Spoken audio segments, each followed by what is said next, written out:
Tayo ngayon ay nasa trials teams pa rin para tayo ay magmuni-muni, tayo ay ma-realize how God is truly amazing. Yes! Believers and non-believers in God are both experiencing trials, struggles, and difficulties in life. Sabi nga, walang perpektong buhay.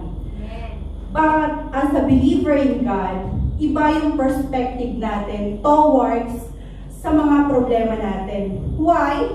Because Jesus Christ is with us. Jesus loves us every day. Sabi nga ni Billy Graham, no matter what trials we face, Christ never leaves us. He is with us every step of the way. Pero minsan, iniisip natin, hindi tayo mahal ng Diyos. Kasi kabila-kabila yung mga problema natin. Pero di ba, kapag smooth ang buhay, kapag maayos ang buhay natin, aminin natin sa hindi, napapalayo tayo kay Lord. Hindi natin nakikita yung sarili natin na dumulog at maging humble sa harap ng Panginoon. Kasi maayos ang buhay eh. That's why we see trials not a burden, but it keeps to be more close to God.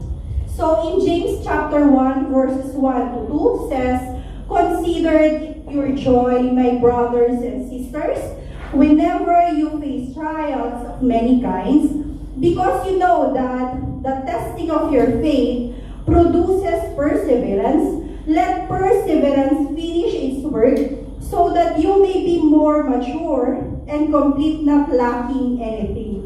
This passage advises believers to view difficulties not an obstacle, but as an opportunity to strengthen our faith. Grow through challenges and develop in the people God intends them to be. Yung mga problema natin, yung mga kakulangan natin sa buhay, yan ang maghahatid sa ating Panginoong Jesus na magtiwala at sumampalataya. I just want to share to you my own experience as a nanay, as an OFW. So may dalawa po akong anak, college po sila. Yung isa, praise God kasi nakatapos last August. And then yung ngayon naman is next year naman, gagraduate naman din. So I always thankful to God. Sabi ko nga, Lord, kung wala ka siguro sa buhay ko, hindi ko alam kung paano ko kayanin. Hindi ko alam kung paano ko harapin yung mga struggles na nangyayari sa buhay ko. Siyempre, unang-una financially. Kahit aminin natin sa hindi, malaki ang kita sa Hong Kong, but then we are yung mga unexpected na bayarin, unexpected na gastos, nandun lahat yon, and especially yung emotional. Minsan, di ba, dumarating sa panahon na, ay, sana nandun ako sa tabi niya, ay, sana nandun ako. Yun yung mga trials at yun yung nararanasan natin as nanay. Hindi lang naman nanay, di ba? Mga magulang din na nasa malayong lugar. Kahit masabihin natin, upgraded na yung technology, nag-video call. But then, kapag nagkasakit ang ating mga anak, minsan pati yung work natin naaapektuhan. Kasi yung isip natin nandun, even yung katawan natin nandito. And yan yung pagsubok na kung saan, if you have God, if you have Jesus Christ in your heart, in your life, sasabihin mo lang, Lord, bahala ka. Nilagay mo ako sa sitwasyon na ganito, and you will protect them, you will provide them everything. Kasi nga, may faith tayo. But nga, yun nga yung sinasabi na paano natin ibabalanse ang pagiging magulang, pagiging OFW sa malayo, di ba?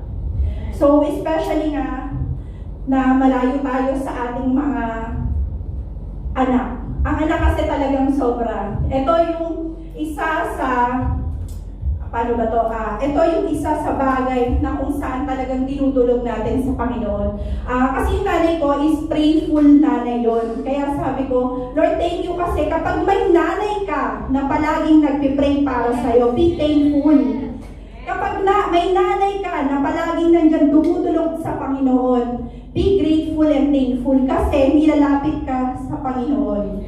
God uses our trials to build our faith, draw us closer to Him, and give us testimony of His faithfulness for others to see. Lahat ng nararanasan nating hirap, lahat yan ipapanalo ng ating Panginoong Jesus. Huwag ka lang mag-doubt, huwag ka lang mag-alinlangan, parang pares lang yun, di ba? Apart from the Lord Jesus Christ, wala tayong magagawa. Kaya lahat ng pasasalamat ay sa Kanya lamang. So in Romans chapter 8 verses 18 says, I consider that our present sufferings are not worth comparing with the glory that will be revealed in us. Ito yung paborito kong, isa rin sa paborito kong passage. Kasi ito yung, it says that the trials of today will not last forever. God is turning your pain to purpose and your struggles into testimonies. Binibigay yan sa atin ng Panginoon nang may purpose, nang may napagtagumpayan natin, nakasama siya, lahat yan ng papuri at parangal ay para sa Kanya. Yan yung ating testimony ng ating faith. God is molding us to be more stronger and see His love and mercy sa mga oras ng problema, sa kagipitan sa ating buhay. Magtiwala lamang at sumampalataya sa Kanya lamang. Yun lang naman din ang pinaka-main line. Kaya bakit tayo may trials? Be thankful and grateful. Huwag tayong magreklamo. Dahil ito ang nagpapatatag sa atin. Ito ang tumutulong sa atin na mas lalo tayong maging humble sa paahan ng Diyos. God will equip us physically, emotionally, mentally, and spiritually para mas maraming tao ang madala natin sa paahan ng Panginoong Hesukristo. Ginagamit ang lahat ng trials natin para pagdating ng panahon, ito ay maging testimony ng faith natin sa Panginoong Hesukristo. Kasi alam nyo ba na kapag wala tayong faith, wala tayong magagawa. Kahit maganda ka, kahit matalino ka, kahit mayaman ka, lahat ng ito walang kwenta kapag wala kang Diyos sa buhay mo.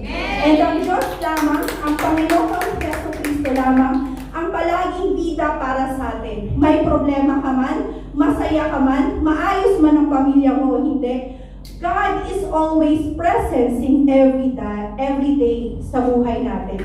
Kumbaga, itong mga trials na to, ang maghahatid sa atin upang ma-realize natin hindi para pasanin natin ang bigat, kundi para maunawaan natin sa sarili natin na kailangan natin ng Diyos.